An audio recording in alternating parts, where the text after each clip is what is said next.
Hi, welcome to Pennsylvania Newsmakers, and as always, thanks for watching. Well, there's a lot of attention to the presidential race in Pennsylvania and, of course, to the hot U.S. Senate race, but do you know there are 3 other statewide officials to be elected, and they are very important? And then Brad Bumsted from the Tribune-Review will join us for a little legislative update, Pennsylvania politics and government, in depth and in detail. And guess what? It all starts right now. This is Pennsylvania Newsmakers, a fast-paced, unrehearsed weekly discussion with and about the leaders who shape your world. And now, here's your host. Hi, welcome back to the program. Well, there's been a ton of attention to the presidential race and to the U.S. Senate race between challenger Tom Smith, who obviously is running against Bob Casey. But we have 3 extremely important elections in the state. Not a lot of press about it. We'll hear more about it. You're going to hear first about it on this program, however. Joining me, as often is the case, for our All-Star Business Roundtable is Fred Anton. He's the CEO from the Pennsylvania Manufacturers Association. And Sam Denisco, he's the VP of Government Affairs with the Pennsylvania Chamber of Commerce, of Business and Industry. In Lancaster, it's Commerce. You know, I got a little different names going everywhere. All right, Fred, you'll correct me. We have 3 important offices coming up. And you know, because you've been around this Capitol for a long time, these are very important offices: Attorney General, Auditor General, and State Treasurer. Why should the voters care about this? Well, they should care about it because the Attorney General particularly has a very, very powerful role in state government, and he has a lot of discretion in bringing prosecutions. We see that. A lot of lawmakers understand that, don't they? Well, they do, with the number of lawmakers that have gone to jail, and particularly the Penn State situation with the Attorney General's report. And the focus of the Attorney General's report could arguably be why Penn State's in such serious trouble.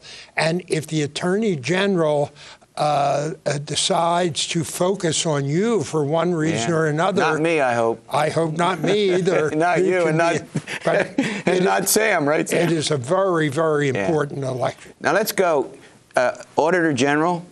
We've had Auditor Generals on this program. The role of the Auditor General, what? Well, they all have 3 unique roles. You know, as Fred stated, the Attorney General, Auditor General, and Treasurer have their traditional roles that they have, whether the Treasurer is approving receipts or being tax appeals, Attorney General and Consumer Protection and other legal matters representing the Commonwealth in the courts. And the Auditor General... hugely important, man, does those... Go ahead, finish the thought. Exactly. But a lot of times we see the row offices interjecting themselves in public policy, and that's very important for the business community. Yeah, the Auditor General, I mean, we've had a bunch of them. And look, I want to ask Fred in a minute about how they're stepping stones to the governorship and to other offices. We know that to be the case. But the Auditor General gets in, does these audits, looks at the books, looks for fraud, looks for all sorts of ways in which the Commonwealth's money is not being spent properly. And, you know, I'm not being partisan about this, but there isn't any doubt Jack Wagner, the current Auditor General, has really done, I think, a bang-up job getting into a lot of various programs and talking about fraud and waste, and that's an important function. That needs to be done. I think as a representative of the business community, you would agree with that. Sure. We're as a representative of the business community, we're always looking at reports that are coming out that are identifying holes, if you will, or fraud, waste, and abuse in the Department of Public Welfare, or if programs are not being administered properly, or where there could be streamlining and more transparency. Right. Again, that all goes to the bottom line, and where we can save on the bottom line, it's a better Commonwealth for our business leaders. All right, Fred. Not arguably, and again, we're not suggesting, as we just pointed out, these other 2 offices aren't important. They're critically important. We agree. But for some reason, the Attorney General election always sort of takes, has an added primacy. Again, rightly or wrongly. And we've had in this state a kind of odd situation since the Attorney General's post was made elective in 1980. Let's talk about that. But, speaking of why the Attorney General's position is so important, not only in Pennsylvania, but in other states, it's been a stepping stone to higher office. Now, Mike Fisher, who ran for governor, Tom Corbett, who is governor. Tom Corbett became governor as a result of his electoral success in running successfully 2 times for Attorney General and running well when the top of the ticket was won by Democrats. And the Bonusgate investigation, as you pointed out, which led to those criminal charges against lawmakers, ex-lawmakers, and staffers, and public corruption charges. And look at other states who look at Eliot Spitzer and what he did with the Attorney General of New York. I mean, other than the mayors of Philadelphia and Pittsburgh, primarily the mayor of Philadelphia or some legislative leader, as Sam has pointed out, these 3-row offices, not only Attorney General, have an opportunity to get a lot of publicity on policy statements. And I agree with you. Jack Wagner has distinguished himself by thoughtful comments on state policy, not necessarily within the Auditor General's role, but That's correct. All right, we're going to run to a break. We're going to take a quick review of these offices. We think this is important in this run-up to the presidential and to the elections on November 6th. See, I almost got caught up in saying the presidential election. We'll be back in a moment. This broadcast of Pennsylvania Newsmakers is presented by the Pennsylvania Chamber of Business and Industry, the statewide voice of business.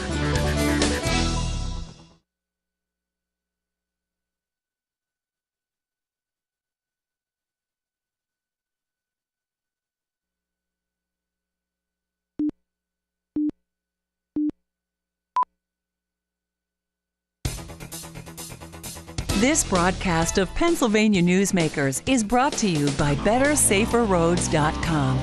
To voice your support for safer highways and less traffic congestion, visit BetterSaferRoads.com.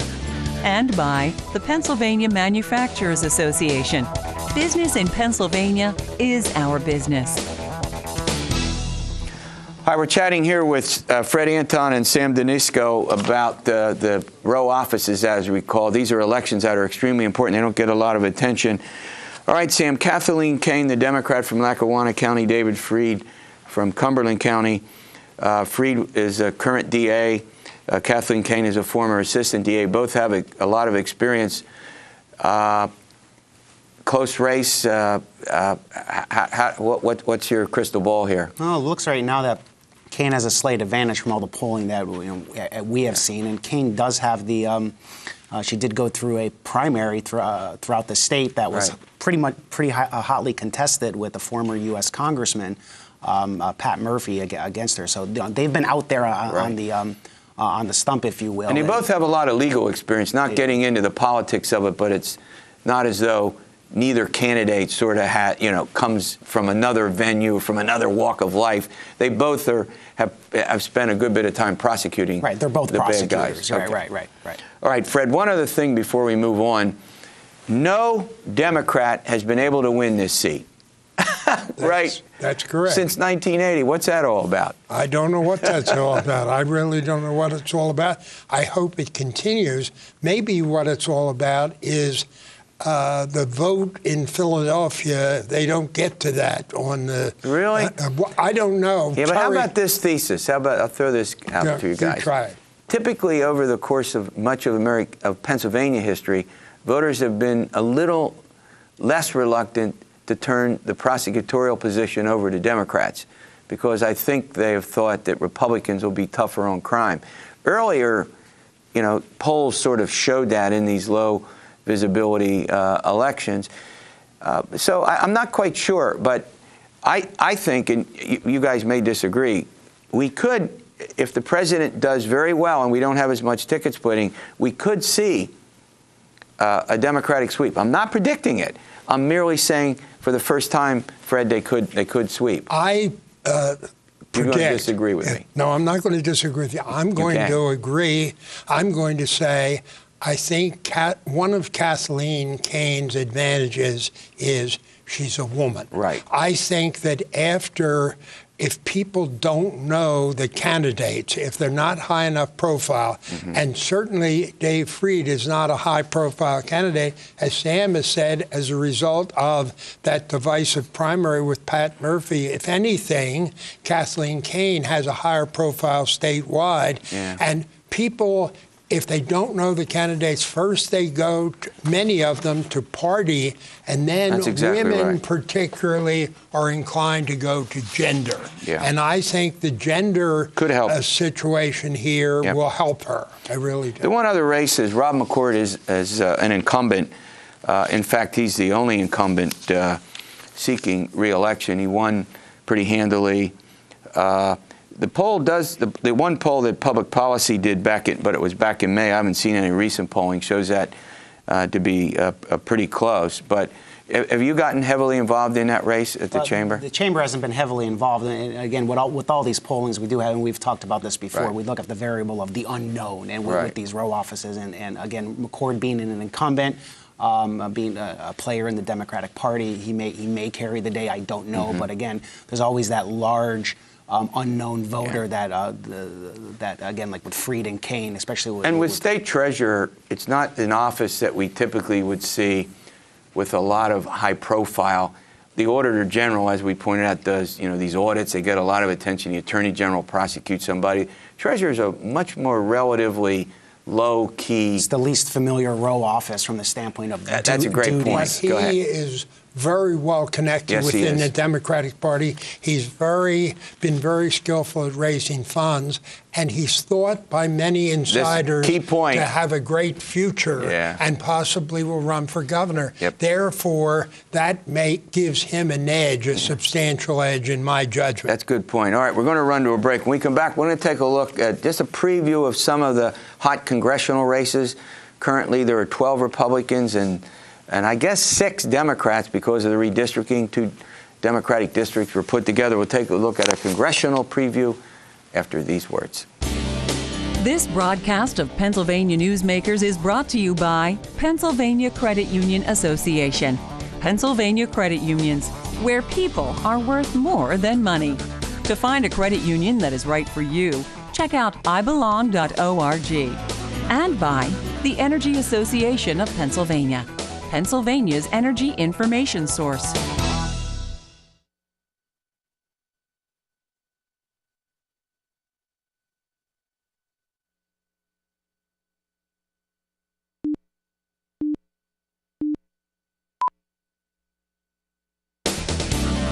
This broadcast of Pennsylvania Newsmakers is presented by the State System of Higher Education. 14 state-owned universities. The state system is the largest provider of higher education in Pennsylvania. And by the Hospital and Health System Association of Pennsylvania, working towards a healthy Pennsylvania. Hi, welcome back to the program. All right, Fred Anton, Republicans have 12 seats. There are 1 million more registered Democrats. The Democrats have 6. What are you looking for as a preview for the congressional elections in our state? What I'm hoping for is that the Republicans will keep the 12 seats that they have and pick up one more seat in central western Pennsylvania where, let's see, Keith Rothfuss out in the west, is running against Mark Kritz. Yes. Now you really think, just as we've talked about, 12, you have 12-7, the Republicans have 12-6. Right. 1 million more Democrats. The president has a lead in the state as we speak, and you're going to pick up another seat. Is that a little wishful thinking? Now, you can be for him. It's okay, but that's a little wishful thinking, guys.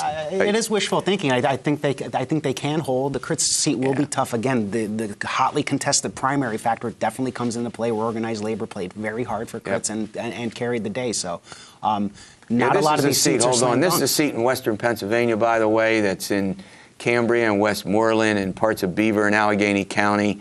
It's a seat that was merged together when they did redistricting. It's the 12th congressional district for our viewers in the western part of the state. Go ahead, Sam. Well, not a lot of these seats are slam dunks, and the incumbents are working very hard, especially in the northeast, southeast seats are probably pretty, But Fred, you have you make a point about the swing voters in the swing part of the state, you know, where there are lots of independents down in the southeast, where you think there's going to be a real challenge, particularly in 1 or 2 districts down there for the Republicans to hold, correct? I do. I think the 6th district, where Jim Gerlach has been the long-time incumbent, I think the 7th district, where Pat Meehan is a first-termer and where the district has been strengthened substantially, but there are a lot of new voters.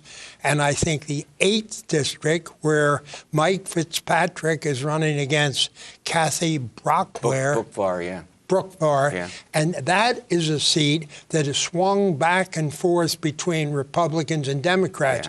And I also think if Mitt Romney has any chance to win, he's got to win the suburbs. He's got to win the suburbs of Philadelphia. And I think those seats could be affected depending by the top of the ticket in those 3 counties. So now, do you agree with Fred that probably the 8th, that's the one that we hear a lot about, that's the Bucks County seat, by the way, mostly Bucks County, a little bit of Upper Montgomery County has been put into the district. It's been rejiggered to make it a little more, is that the one seat that you folks are paying a good bit of attention to? Yeah, we're paying attention to that seat, definitely. That was a good point, Fred. And the variable, again, with where the presidential and the ticket splitting and will the top of the ticket carry the day in other races? I'm not that convinced that'll happen, but again, you know, there's some strong incumbents on strong policy issues that came out of D.C. over the past few years. All right, we're about out of time. I'll give Fred the last word. But remember, there are 5 districts, congressional districts, where the Republicans are first-termers. Now, I would expect, because those districts have been strengthened in the redistricting by the redistricting, but you don't know what will happen in those districts. Because of the first one. Okay. They could be in play. Okay. Fred gets the last word. All right. Brad Bumsted's coming up. We're going to have a little legislative preview. They're back. They come back next week for a short session. Brad Bumsted will review when we return. This broadcast of Pennsylvania Newsmakers is presented by Highmark Blue Shield, changing the way health plans work for business with a variety of plan options for employers and more choices for employees. Information is available at highmark.com. Have a greater hand in your company's health. And by the Pennsylvania Healthcare Association, the future of long-term care.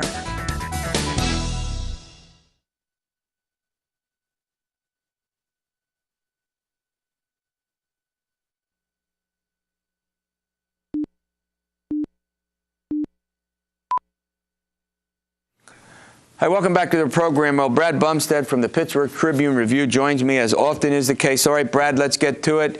Big decision this past week by the Supreme Court of the state of Pennsylvania. They sent the voter ID law back to the one Commonwealth Court judge who's supposed to decide what they couldn't decide, which is whether or not there's a constitutional impairment, meaning that voters could not, qualified voters might not be able to produce the proper photo ID. Bring us up to date on that. In her dissenting opinion, Justice Deborah Todd said what the Supreme Court did was punt. Good point. And they threw this back to Judge Robert Simpson in the Commonwealth Court and said, you decide and you make sure that there is no voter disenfranchisement. And if you think there's going to be any, you have to issue a preliminary injunction.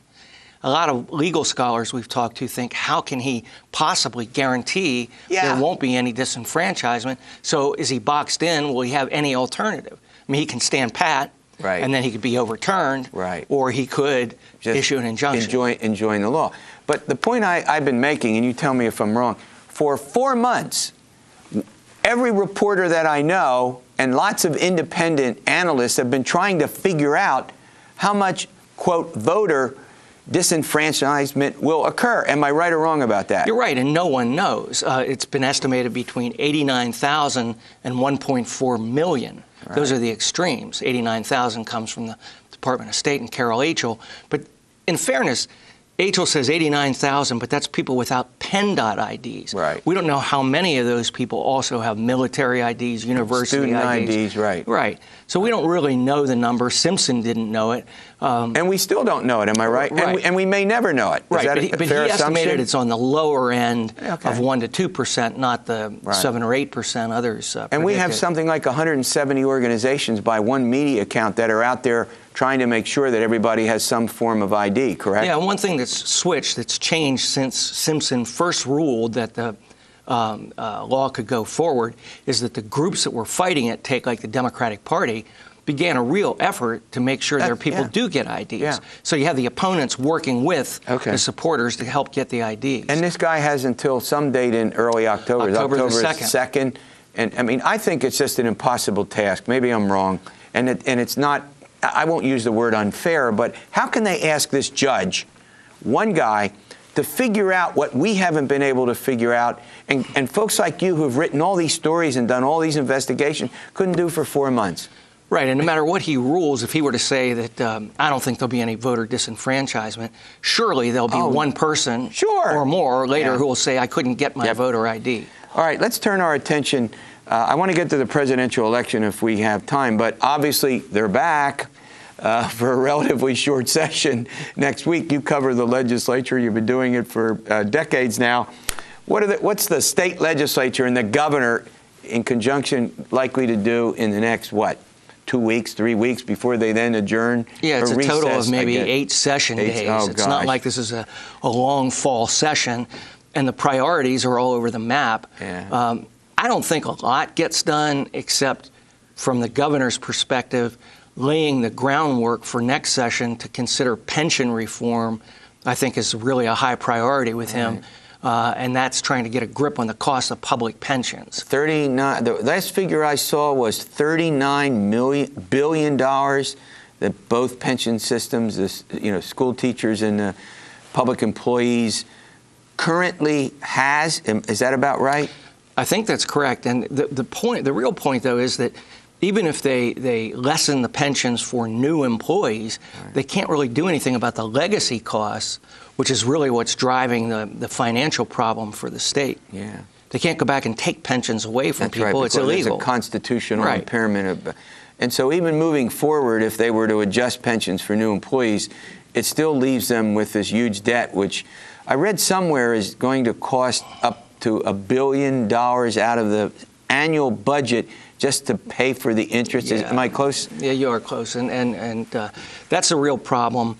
I think, you'll see movement toward that, but no action. Yeah. The top priority for the House, I spoke with Majority Leader Mike Turzai. He wants debt reduction. The Capital Redevelopment Assistance Act to put some curbs on that, claiming that there was abuse of that under Governor Rendell. Whether the Senate will do anything with it is unclear. One thing that could get through is right-to-know law revisions to apply to Penn State, Pitt, and the state-related. Now explain this. We have about 50 seconds left, but that means that if folks like you and the media, others could, but you and the media request certain kinds of information, they're currently exempt from that law. Is that correct? They are, and Penn State over the years had lobbied to be exempt. And lawmakers said, fine, you don't have to be under the right-to-know law. Yet the state-owned universities, have to comply, right? Millersville, Shippensburg, and California all have to comply. Penn State doesn't. All right, thanks for the great update. All right, we'll see you next week for another edition of Pennsylvania Newsmakers. And as always, stay well.